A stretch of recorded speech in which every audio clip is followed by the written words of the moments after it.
안녕하세요, 여러분. 조금은 밝게 인사를 해보려고 노력하는 화려하게 싱글로 돌아온 40대 초반의 여성입니다. 몇 년간의 이야기를 어떻게 풀어볼까 하고 조금 소가리를 하다가 일단 글을 써야 이야기도 술술 나오겠다 싶어서 타자를 열심히 두들기고 있습니다. 제가 겪은 이야기는 정말 상상을 초월하는 이야기라서 감히 자신 있게 이야기를 해볼 수 있을 것 같습니다. 세상에 이런 일이 저에게 일어나게 될 줄은 몰랐지만 그 덕분에 이곳을 찾아와서 여러분들과 이야기를 나눌 수 있게 되었으니 긍정적으로 생각을 해보려고 합니다. 거두절미하고 지금부터 제가 겪었던 꼭 드라마나 영화에나 나올 법한 그 이야기를 시작해보도록 하겠습니다. 정말 세상에 이렇게 염치가 없어도 없을 수 있나 싶은 사람들을 만나보신 적이 있으실까요? 저는 세상에 이런 사람들이 다 있구나 하는 경험을 했습니다. 저희 아버지는 은행에서 정년을 보내신 분이시고 항상 청렴결백한 마음으로 일생을 보내셨던 분이셨습니다.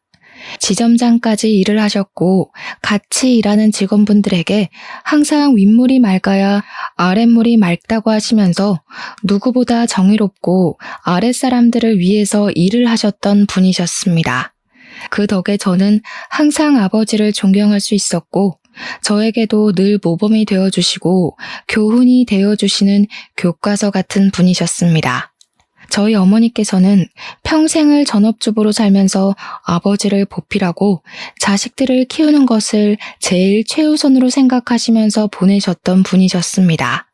늘 따뜻한 밥 한 끼 먹는 것을 중요하게 생각하셨던 분이셨기 때문에 저는 집에서 보내는 시간이 가장 행복하고 즐거웠습니다.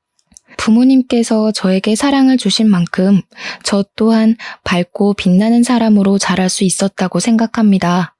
그렇게 유년 시절, 학창 시절을 보낸 뒤 저는 대학을 졸업하고 꽤 괜찮은 회사를 다니면서 여유를 즐기며 살고 있었는데 우연히 기회가 찾아오게 되었습니다. 급하게 회사 선배님께서 저에게 소개팅 자리가 갑자기 파투가 나게 생겼다면서 대신해서 자리를 나가줄 수 있겠냐고 물어보셨고 심심했던 저는 흔쾌히 나가겠다고 대답을 했습니다. 그 자리에서 저는 남편을 만나게 되었습니다.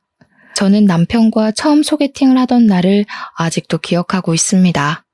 남편은 소개팅 당일 세심하게 코스를 짜왔는데 그 모습을 보고 괜찮은 사람이라고 느끼게 되었습니다.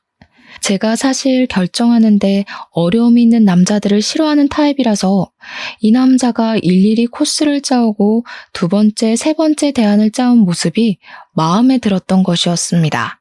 남자가 칼을 뽑았으면 무라도 썰어야 하지 않겠습니까? 박력 있게 자기가 원하는 바를 딱딱 말해주는 사람을 찾고 싶었던 저에게 남편은 아주 괜찮은 사람이었던 거죠.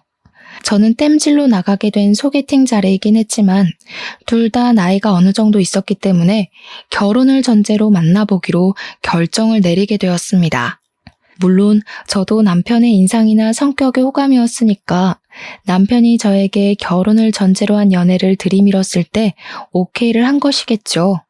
저희는 그 이후에 8개월이라는 시간 동안 서로를 확인하고 사랑을 느끼게 되어 결혼식까지 순리대로 올리게 되었습니다. 결혼식 자체는 양가의 축복 아래 정말 성대하게 치러지게 되었습니다. 아무래도 저희 아버지께서 은행 지점장을 하고 계시니 손님들이 꽤 많이 오셨던 것입니다. 저는 그 당시 백화점 화장품 매장에서 일을 하고 있었고 남편은 평범하게 회사에 재직 중이었는데 맞벌이다 보니 돈 문제에 있어서 크게 모난 부분은 없었습니다. 누가 더 벌고 누가 덜 벌고의 차이를 두지 않았고 우리 부부가 공용으로 돈을 관리하면서 대출금도 갚고 가게 생활도 잘 꾸리며 살기로 했습니다. 시작이 괜찮았던 만남이었기 때문에 사실 저는 결혼 생활 자체도 너무 행복하고 즐겁기만 할 것이라고 생각했습니다. 조금 마음에 걸렸던 게 있다면 남편의 엄마, 그러니까 시모는 시부와 이혼을 한 상태였고 남편이랑 시모랑 단 둘이서 살고 있다는 점이었습니다. 시모는 딱히 일을 하거나 돈을 벌어오지 않고 있는 돈을 까먹으면서 살고 있는 사람이었습니다. 물론 결혼 전에 남편이 용돈을 주었을 수도 있고 자세한 건 모르지만 시모가 돈을 벌어서 생활을 하는 사람이 아니라는 것은 알고 있었습니다. 시부랑 이혼을 했을 당시에 시부 쪽 과실로 인한 이혼이었던 것인지 위자료랑 양육비를 꽤 받았다는 이야기를 뒤늦게 들어 알게 되었습니다. 시모는 그 돈을 그저 까먹는 데만 쓰지 않고 주위 사람의 권유를 받아서 부동산에 투자를 했다고 하더라고요. 저는 솔직히 투자 같은 건 무서워서 못하겠던데 시모는 과감한 성격인 건지 사람들의 말만 듣고 바로 투자를 진행했다고 합니다. 그 투자를 했던 땅이 뒤늦게 도로가 뚫리고 개발이 되면서 이익을 엄청나게 보게 되었고 사는데 부족함이 없을 정도로 돈을 긁어모았다고 하더라고요. 시모는 그 투자 하나가 잘 된 것에 기가 살아서 본인이 상당히 재테크를 잘하는 사람이라고 으스대는 걸 즐기고 사람들의 시선을 받는 걸 좋아하시는 분이었습니다. 저에게도 투자를 하고 싶거나 돈을 불리고 싶은 마음이 있으면 본인에게 와서 이야기를 하라고 하셨거든요. 하지만 제대로 공부한 사람도 아니었고 은근 팔랑귀인 부분이 있어서 주위에서 이게 괜찮다더라 하면 일단 투자를 하고 보는 리스크가 많은 투자를 하는 분이셨습니다. 저에게 으스대면서 통장에 돈을 쌓아두는 것만큼 바보 같은 짓 없다고 늘 말씀하셨지만 사실 부동산 투자라는 게 다 그렇지 않겠습니까? 어디가 개발된다더라, 어디에 뭐가 들어선다더라 하는 소문만 듣고 몰렸다가 이도저도 아니게 망하는 사람이 한둘도 아니고요. 그냥 시모는 우연히 주워들은 정보를 가지고 투자를 했던 땅이 재개발이 되면서 로또를 맞은 케이스, 그 이상 그 이하도 아니었습니다. 저는 저희 아버지께서 은행에서 오래 일을 하셨기 때문에 아버지의 투자 방식이 훨씬 더 마음에 들고 안정적이라고 생각을 하고 있었습니다. 단지 수익률은 시무보다 떨어질지 몰라도 아버지께서는 단돈 10,000원을 벌어도 손실이 나지 않는 곳으로 최대한 알아보고 일을 하셨습니다. 시모는 그런 단순한 노력도 없으면서 자기가 벌었던 돈에 대한 뽕으로 취해 사시는 분이었고요. 아무튼 집은 반반 대출로 얻게 되었는데 아버지가 일하시는 은행을 통해서 조금은 손쉽게 대출을 받아 얻을 수가 있었습니다. 사실 저희 부모님께서는 돈 싸들고 있어봐야 뭐하냐, 죽어서 들고 갈 것 아니라며 조금 도와주시겠다고 하셨지만 그 부분은 제가 딱 잘라 거절을 했습니다. 왜냐하면 돈이 있다고 투자를 외치시던 시모가 집을 구할 때가 되자 저희에게 단 한 푼도 도와줄 수 없다고 선언을 하시고는 바라지도 말라고 하셨거든요. 세상에 아파트를 매매하는 것만큼 실패한 투자가 없다면서 집값은 어떻게 될지 모르는 거라고 손해보기 싫다고 하셨습니다. 시모의 마음도 이해가 가지 않는 것은 아니었지만 아들이 결혼하는데 너무 매정한 것 같아서 서운함이 느껴지기도 했었습니다. 시모가 도와주지 않겠다고 선언을 한 상태에서 저희 부모님께서 도와주시겠다고 하셨고 저도 억울한 마음이 드는 것이 싫어서 거절을 했던 것이었습니다. 남편에게도 서로 양가해서 돕지 않겠다고 했으니 정확하게 반반 결혼을 하자고 했고 허례허식은 피하기로 결정을 내렸습니다. 하지만 인생사라는 게 저희 두 사람의 생각과 계획대로만 착착 진행이 될 리가 없지 않겠습니까? 언제는 저희에게 한 푼도 도와줄 수 없다고 딱 잘라 거절을 했던 시모가 어떻게 결혼을 하면서 시댁에 아무것도 안 할 수가 있냐고 하시더라고요. 한마디로 본인이 돈 쓰는 건 죽어도 싫지만 받을 수 있는 건 다 받아야겠다고 외치는 놀부심보를 가진 사람이었던 것입니다. 저는 시모가 도와주지 않겠다고 먼저 이야기를 했었기 때문에 사실 받아칠 수 있는 말은 넘치고 넘쳤습니다. 하지만 더 골머리를 썩는 일이 생기게 되었는데 남편의 친부에게서 저에게 바로 연락이 온 것입니다. 누군지도 모르는 번호로 전화가 와서 조심스럽게 받았더니 다짜고짜 저에게 큰 소리로 화를 내시더라고요. 결혼을 한다는 소식을 들었는데 왜 아직까지도 인사를 드리러 오질 않아? 지금 나를 무시하는 거 뭐야? 며느리가 되어서 시합이 될 사람한테 제깍제깍 와야지. 저는 당연히 그 전화를 받고 너무나도 어이가 없었습니다. 남편도 시모도 저에게 남편의 친부에게 인사를 드리러 가야 한다고 언지를 해준 적이 없었기 때문이었습니다. 두 분이 이혼했다는 이야기만 들었지 그 외의 소식을 전혀 들은 게 없는데 어느 누가 친부에게 인사를 드리러 가야 한다고 생각을 하겠습니까? 시댁에서 저에게 언지를 주었다면 저도 준비를 해서 시부를 만나러 갔겠지만 남편조차도 본인 친부에게 인사를 드릴 생각을 하지 않는데 제가 나서서 해야 하겠습니까? 결국 남편과 상의를 한 끝에 친부라는 사람을 만나러 가게 되었는데 저를 아래 위로 훑어보면서 남편에게 말도 안 되는 소리를 하시더라고요. 곰곰이 생각을 해봤는데 말이야. 아무리 양육권 친권을 그 여자가 가져갔다고 하지만 결혼식 같은 중대한 자리에는 엄마보단 아빠가 앉는 게 낫지 않겠냐? 내가 친아비인데 혼주석에 앉지 못할 이유가 전혀 없지 않겠냐 이 말이야. 곰곰이 한번 생각을 해봐라. 아무리 그래도 엄마가 앉아야 하지 않겠어요? 네 어미가 혼주석에 앉겠다고 하든 내가 새장가 들은 거 너도 알지? 내 부인이랑 같이 혼주석에 앉는 것도 나쁘지 않을 것 같은데. 저는 그 대화를 듣고 정신이 멍해지는 기분이 들었습니다. 지금의 남편을 평생 키우고 함께 살았던 시모의 자리에 새엄마를 앉히고 싶다고 말을 하는 시부. 그런 사람을 누가 이해할 수 있겠습니까? 제가 그때라도 이 집안이 상당히 콩가루구나, 정상이 아니구나 하는 걸 느꼈을 때 도망을 쳤어야 하는데 말입니다.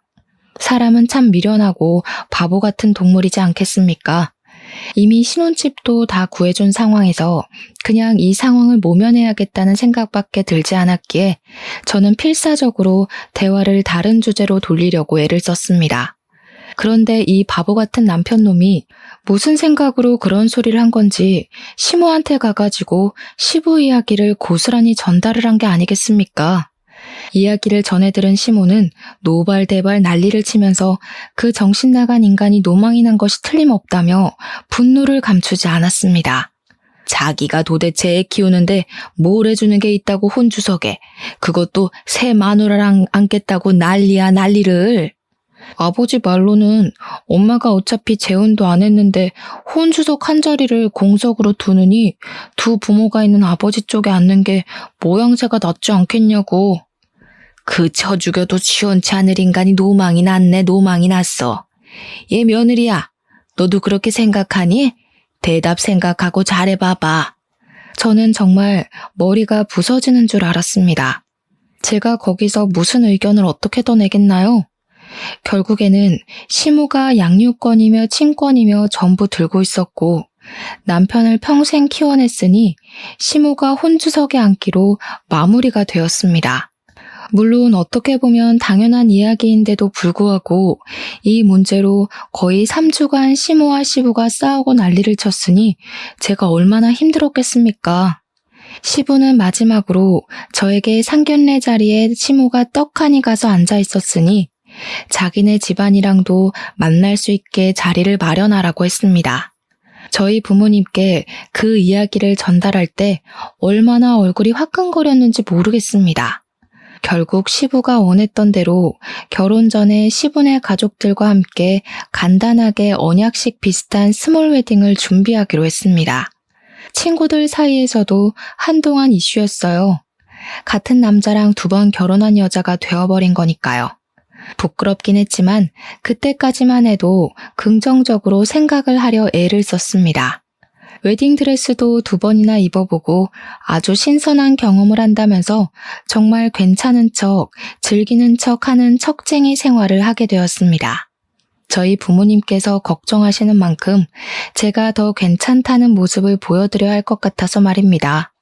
하지만 이것들이 모조리 제 발목을 잡을 일이었다는 걸 그때는 왜 몰랐을까요? 다시 생각해도 조상님이 몇 번이나 이 결혼을 말렸었던 게 틀림없습니다. 그 사달이 난 이후에 시모는 그동안 시부랑 남편이 연락은커녕 서로 생사도 모르는 채로 지내고 있는 줄 알았는데 그게 아니었다는 것을 알게 된 것입니다. 알고 보니까 남편이 시모 몰래 시부랑 연락을 하고 지냈던 것도 모자라서 시부의 새 부인, 그러니까 새엄마와도 연락을 하고 지내고 있었던 것이었습니다. 남편이 야가 빠진 건지 뭔지 그동안 남편이 돈이 필요할 때마다 시부에게 연락을 해서 용돈을 받아서 타쓰고 있었던 것이었습니다. 시부는 용돈을 주면서 남편과의 관계를 유지하고 시모 몰래 틈틈이 만나서 밥도 먹고 시간을 보내고 있었던 것이었고요.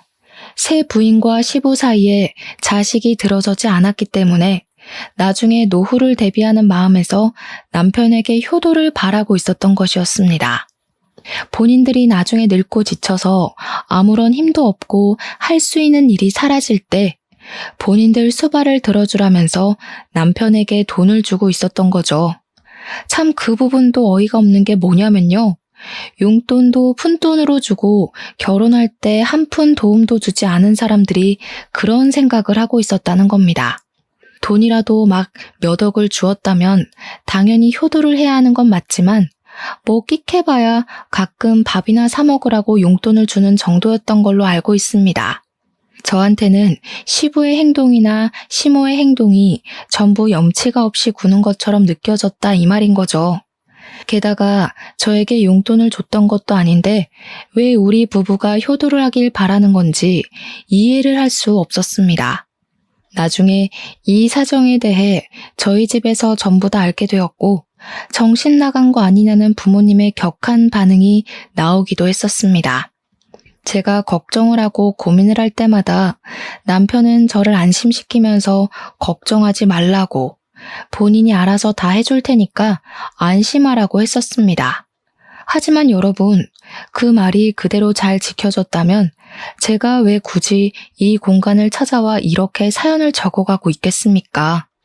시모고 새 부인이고 할 거 없이 저에게 연락이 와서는 주말에 뭐 할 예정이냐? 결혼도 했으니 둘이서만 놀지 말고 가족들끼리 같이 밥을 먹자고 권유를 하셨습니다. 시부의 새 부인이 저에게까지 연락을 뻗친다는 걸 알게 된 시모는 제가 그 가족들을 만나는 것은 자기를 무시하는 처사라고 절대 가지 말라고 반대를 하셨습니다. 사실 반대를 안 하셨어도 안 갔을 자리이긴 하지만 그 핑계를 대면서 시모는 주말에 저희 집에서 늘어붙기 시작하셨습니다. 아침에 찾아와서 오늘 어디 나갈 예정이냐 아니면 집에 있자 하시고는 제가 누구랑 연락을 하는지 꼼꼼하게 살펴보셨습니다. 저희 부모님께 이 고충을 토로했더니 제 걱정에 밤에 잠이 안 온다고 하시더라고요. 참 제가 못난 딸이죠. 신혼생활을 시작한 이후에 주말에 시모가 저희 집에 찾아오지 않는 날이 없을 정도로 매번 저희 신혼집을 방문하셨습니다. 이유는 당연히 시부와 새 부인을 만나지 말라는 명목이었으나 실상은 조금 달랐습니다. 주말마다 저희 집에 와서 살림에 참견을 하고 저를 못 시켜 먹어서 안달이 난 사람처럼 구는 것이 아니겠습니까? 예, 우리 아들이 얼마나 집에서 밥을 잘 먹고 다니는지 궁금해 죽겠으니까 밥이나 한번 거하게 차려봐라. 아니 그나저나 얘야, 집안 꼴이 도대체 이게 뭐니? 여자가 바깥일을 한다고 해도 청소는 잘하고 살아야 하지 않겠니? 이것부터 치워봐라. 그리고 집에 어떻게 과일이 하나도 없을 수가 있어. 우리 아들이 과일을 얼마나 좋아하는데. 물론 제가 맞벌이라는 이유로 집안 청소를 게을리한 것도 인정을 하고요. 제가 과일을 별로 좋아하지 않아서 사다 놓지 않은 것도 인정을 하는 부분입니다. 하지만 청소는 남편이 해도 상관없는 부분이고 더군다나 자기가 먹고 싶으면 사다 먹으면 되는 거 아닌가요? 저에게만 기준과 잣대를 두고 이야기를 하는 시모가 이해가 가지 않았고 그런 잔소리를 더 이상 듣고 싶지 않았습니다. 결국 이런 생활이 3개월 동안 내내 반복이 되자 저도 더 이상은 참을 수가 없어서 시모에게 냅다 소리를 지르면서 이야기를 했습니다. 그리고 시모에게만 해봐야 소용이 없다는 것을 깨닫고 시부에게도 연락을 드려서 말을 하게 되었습니다. 제가 한 이야기의 요점은 결혼식 혼주석에 앉은 게 시모이듯 남편을 평생 키운 사람은 시부가 아니라 시모인 건 틀림없다. 그러니까 우리가 최소한의 도리만 하고 살 수 있게 서로 양해를 해달라는 말이었습니다. 시모가 계속 시부에게 신경을 곤두세우니 가운데서 새우등 터지는 건 저뿐이었거든요. 제가 언제까지 양쪽의 눈치만 보면서 살 수는 없지 않겠습니까? 시모와 시부한테도 서로 알아듣게 잘 이야기를 했으니 주말에는 제발 집에서 가만히 시체처럼 쉴 수 있게 도와달라고 읍소를 했습니다. 정말 저희 부모님께도 그렇게 애원을 해본 적이 없는 것 같은데 말입니다. 제 말은 서로 제발 신경을 곤두세워서 누구한테 더 잘하네 마네 이런 소리 하지 마시라는 거예요. 저희도 이제 부부간의 생활을 시작하게 되었으니 존중해 주셨으면 좋겠습니다. 저희 부부 맞벌이로 일을 하고 있는데 저도 쉴 시간이 필요하다고요. 제가 백화점 화장품 브랜드 매장에서 일을 하고 있었기 때문에 사실은 평일보다 주말이 더 바쁜 직종이긴 했습니다. 그런데 제가 연차가 많이 쌓여 있어서 휴무일 조정이 쉽고 신혼부부라서 주말에 쉴 수 있게 배려도 받았단 말입니다. 하지만 시모가 매번 그렇게 찾아와서 저를 감시하고 있는데 어떻게 쉬겠습니까? 차라리 출근을 해야겠다는 생각이 들 정도였습니다. 백화점이라는 게 1년 365일 쉬지 않고 돌아가는데 오죽하면 출근을 해서 일을 하는 게 낫겠다고 생각을 하겠냔 말입니다. 제가 전화로 난리를 치우자 결국 시모도 시부도 저한테 불만이 쌓인 채로 휴전 아닌 휴전을 하게 되었습니다. 그 난리 이후에 저는 다시 평화를 찾게 되었고 참는 게 정답이 아니라는 걸 알게 되어서 불만이 있으면 바로바로 말을 하는 사람으로 변하게 되었습니다.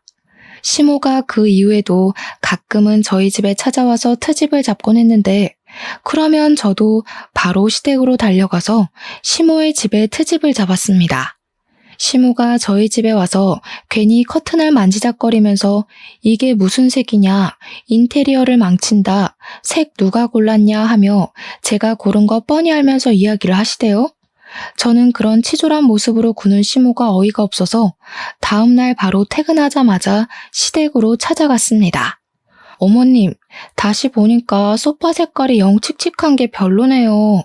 재질도 별로인 것 같고. 집이랑 너무 안 맞는 거 아니에요? 싸구려를 사셨나? 우리 시모가 졸부이다 보니까 뭐든 비싼 게 최고라는 생각으로 사시는 분이셨거든요.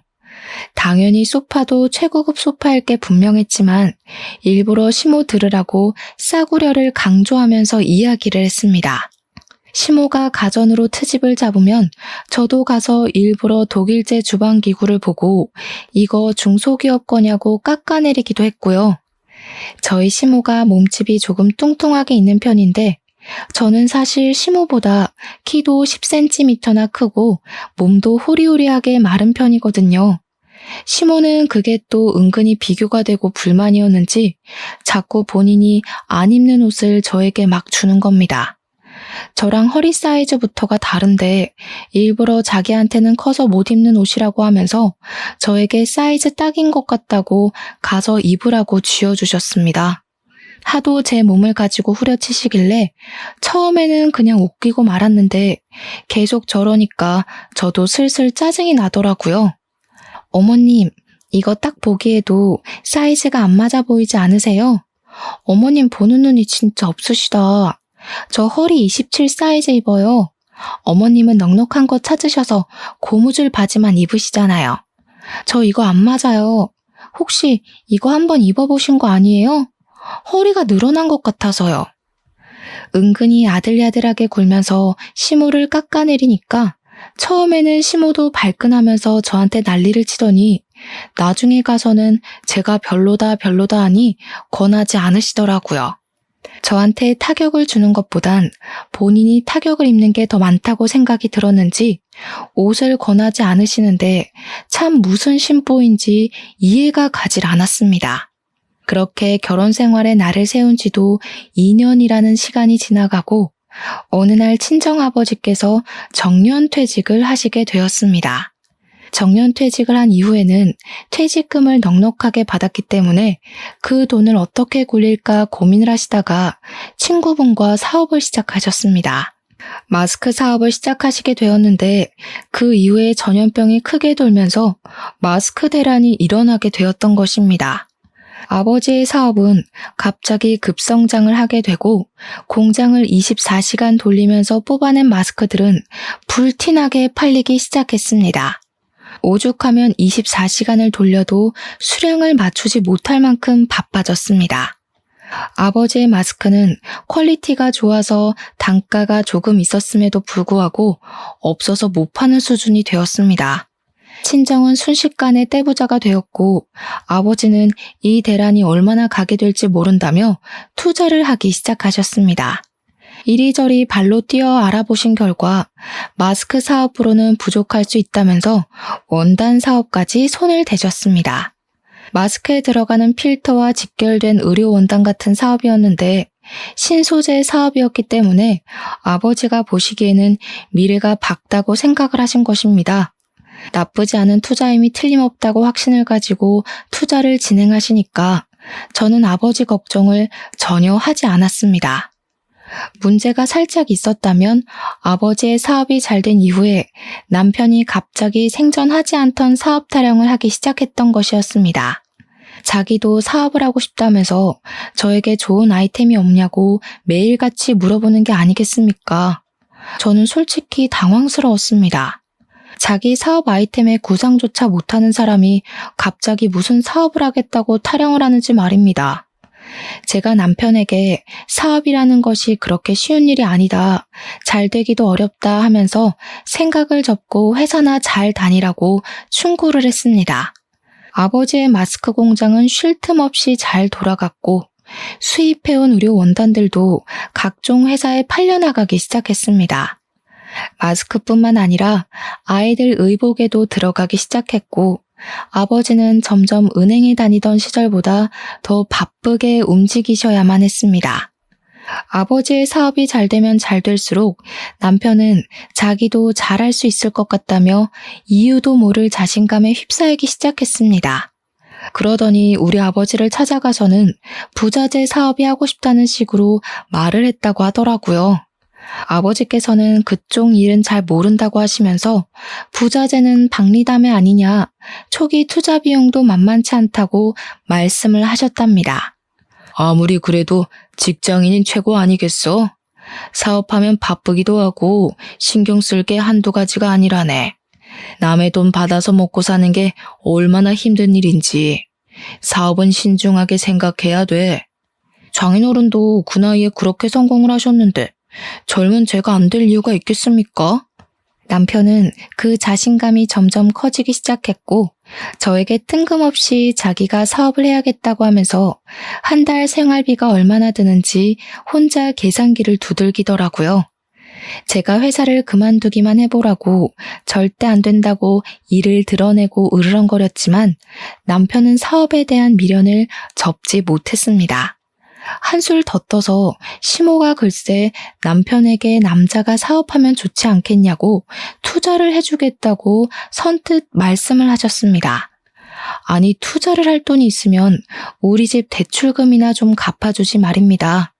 남편은 시모의 응원에 힘입어서 돌연 회사를 그만두고 퇴직금 받은 돈에 시모에게 투자받은 돈까지 더해서 부자재 사업을 시작했습니다. 마스크가 불티나게 팔리게 되면서 사람들이 액세서리를 찾기 시작했고 더불어 마스크 줄이 같이 팔리게 되었는데 남편은 그걸 노린 것이었습니다. 처음에는 투자받은 돈으로 열심히 공장을 돌려서 마스크 줄을 대량 생산을 하기 시작했는데 그게 맘처럼 쉽게 잘 되지 않았습니다. 그러다 보니 있는 돈은 자꾸 까먹게 되고 우리 집 대출금이며 생활비며 제가 버는 돈으로 해결해야 하는 건 안 봐도 비디오로 재생되시죠? 하지만 여러분들도 대충 알다시피 백화점 화장품 판매 사원이 돈을 벌어봐야 얼마나 벌겠냐 이 말입니다. 시간이 흐르면 흐를수록 생활비가 점점 부족해지기 시작했고 저는 남편에게 제발 사업에 그만 눈을 돌리고 직장 생활하면서 돈을 벌어오라고 부탁을 했습니다. 그런데 제가 그 말을 할 때마다 시모가 계속 참견을 하면서 저에게 핀잔을 주시는 게 아니겠습니까? 남편이 하는 일에 토달지 말아라. 어디 여자가 남자 바깥 일에 신경을 쓰고 그러니? 알아서 잘 하겠지. 우리 아들이 얼마나 똑똑한 아인데 떼부자가 하루아침에 되냐?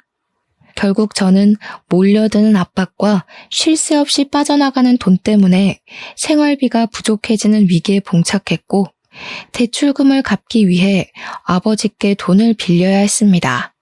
그런데 아빠가 제 사정을 전부 들으시고는 아주 단호하게 그런 말을 하시더라고요.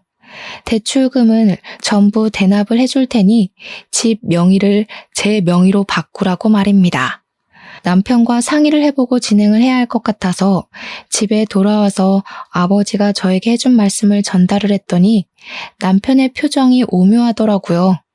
남편은 사업이 만만치 않음을 느끼고 좌절해가고 있었던 시점이었는데 아버지께서 집 대출금을 전부 갚아준다고 하니까 명의 따위 바꾸는 게 뭐가 대수냐고 당장 하라고 하더라고요.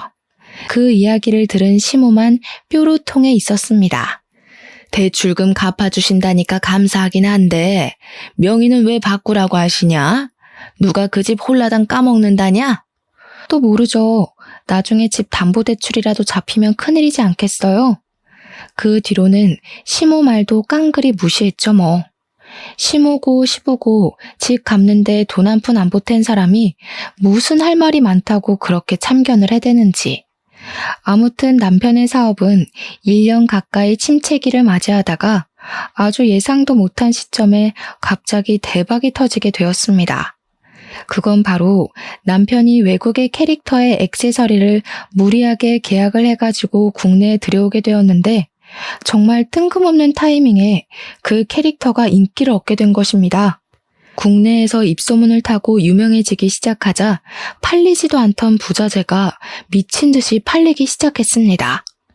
남편은 마스크줄 판매를 바로 접고 그 캐릭터의 액세서리 위주로 공장에서 물건을 찍어내고 납품을 시작하게 되었습니다. 사업이라는 게 정말 한 치 앞도 예상할 수 없는 일이더라고요. 남편의 사업이 언제 침체기를 겪었냐는 듯이 갑자기 승승장구를 하게 되었습니다. 근데 우리 남편이 그 캐릭터를 무리해서 계약했을 당시 돈이 없어서 우리 아버지에게 투자금을 빌린 적이 있었습니다. 저는 아버지에게 이 사람이 다시 직장에 다니는 것이 좋겠다, 도와주지 말라고 이야기를 했었는데 아버지는 사업을 시작했으면 실패도 겪어봐야 성장하는 법이라고 하셨습니다. 그래서 꽤 큰 돈을 턱 빌려주셨는데 그 돈이 무려 2억이나 되었습니다. 그 캐릭터가 사실 해외에서도 그다지 인기가 있었던 캐릭터는 아니라서 부자재를 거의 독점으로 들여오는데 그 돈이 필요했던 것입니다. 그걸 아버지한테 빌려서 계약을 하게 되었는데 이젠 뭐 그 돈을 갚고도 남을 만큼 매출이 훌쩍 뛰게 되었습니다.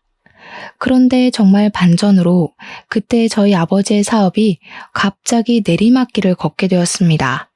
아버지께서 신소재 쪽으로 완전히 눈을 돌렸는데 대기업에서 아버지의 사업 아이템을 훔쳐서 장사를 하기 시작한 것입니다. 대기업을 어떻게 개인 사업자가 이길 수 있겠습니까?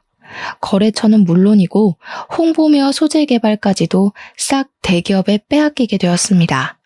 그때쯤 마스크 사업도 공장들이 풀가동을 하면서 수요가 확 줄게 되었고요. 아버지의 사업이 크게 휘청하게 되었는데 남편의 사업은 나날이 고공행진을 하고 있었습니다.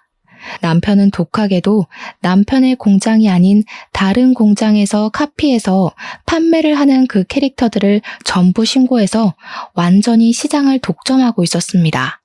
인터넷에서 판매되고 있는 짝퉁 제품들을 하나하나 찾아서 신고를 하고 판매 중지를 걸고 있었던 것입니다. 그러면서 남편은 사업이 잘 될 줄 알고 있었다면서 다 자기 능력이라고 말을 하고 다니며 마치 투자에 성공한 시모처럼 으스대고 있었습니다. 허구한 날 무슨 술을 그렇게 마시고 다니는 건지 사실 남편의 사업은 부자재 사업을 하는 거라 그다지 뭐 접대할 일도 없었습니다. 그럼에도 불구하고 무슨 맨날 접대를 하러 다닌다고 하면서 집에 늦게 들어오는 건 물론이고 매일같이 술에 취해서 개가 되어 들어왔습니다. 저는 그런 남편을 잡고 부탁을 했습니다. 지금 우리 아버지의 사업이 많이 힘들다고 하는데 돈을 좀 빌려주면 안 되겠냐고 말입니다. 사실 남편도 저희 아버지에게 투자금을 빌린 게 있으니 갚아야 하는 게 도리 아니겠습니까? 그러자 남편은 자기도 많이 버는 것 같지만 직원들 월급 주고 하면 남는 게 없다면서 조금만 더 기다려보라며 자리를 회피하길 반복하더라고요. 아버지의 공장이 굴러가고 있긴 했지만 자꾸만 적자가 나는 상황이었고 결국에는 공장을 정리해야 할 것 같다고 이야기를 하셨습니다. 그래도 그간 투자가 불려놓은 재산이 있어서 크게 망하고 빚이 생기고 한 것은 아니었지만 저는 마음이 정말 너무 안타까워 어쩔 줄을 몰랐습니다.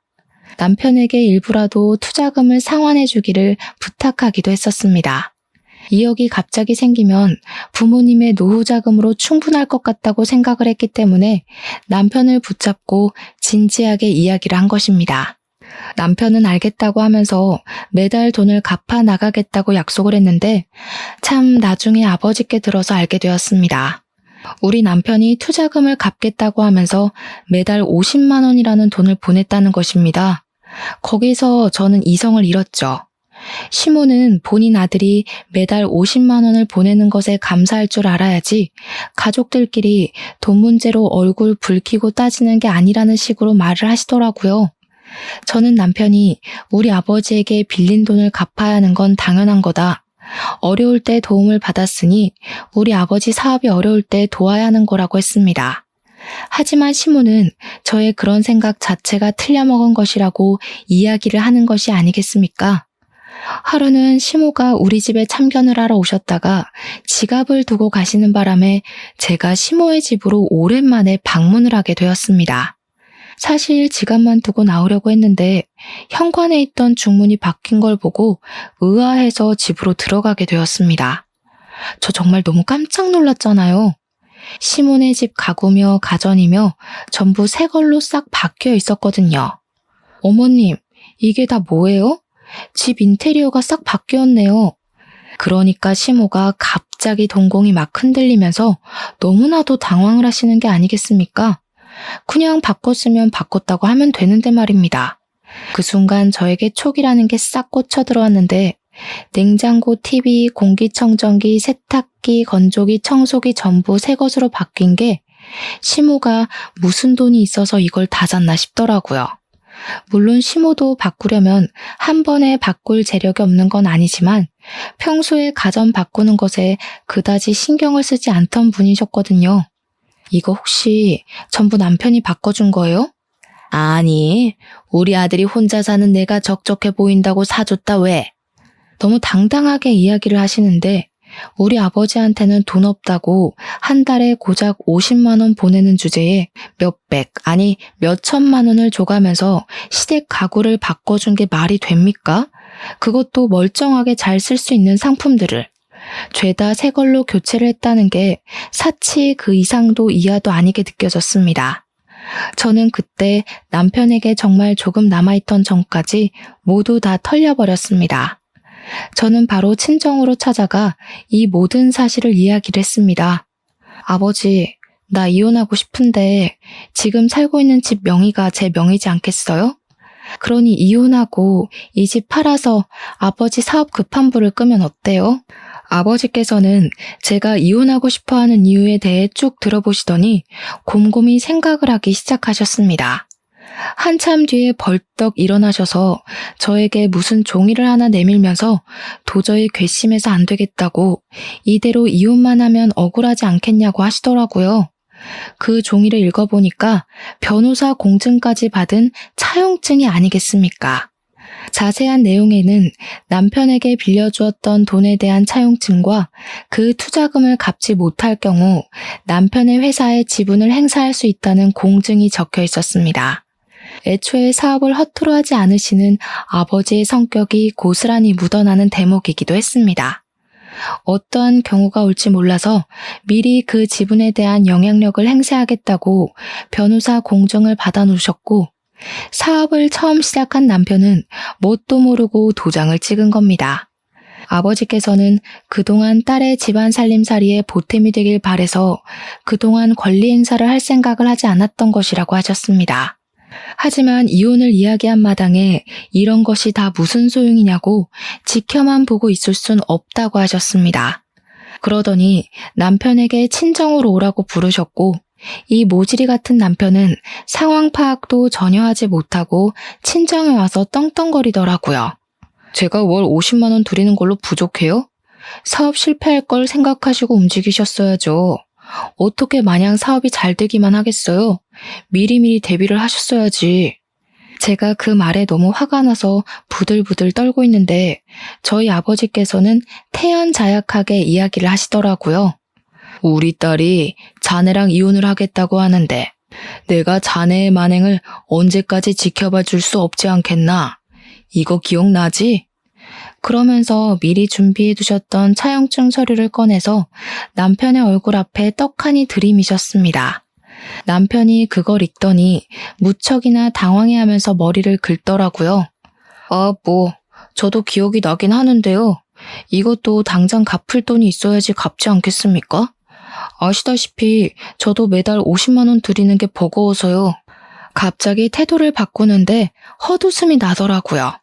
이렇게 염치도 없고 눈치도 없는 새끼랑 그 시간을 어떻게 버티며 보낸 건지 참으로 제가 미련스럽고 바보같이 느껴졌습니다.